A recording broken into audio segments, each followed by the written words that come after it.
the most common models in the Nike catalog, the Nike Shox R4 South African Rand is an unapologetically Y2K-inspired shoe. A cave purple Nike Shox R4 South African Rand is the next shoe to be delivered in autumn 2025. It stands out from the crowd by defying the popular shades of retro footwear.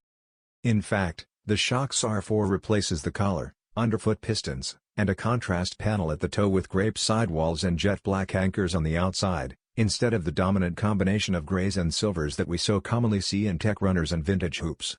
Chrome elements slip in on the jeweled branding hit on the tongue and in the linework on the heel to make sure their start-of-the-century credentials aren't completely lost. This gives an otherwise very subtle colorway an extra spark of high visibility. There is no set release date for the Nike Shox R4 Cave Purple because it is a GR product. SRP is $150 US.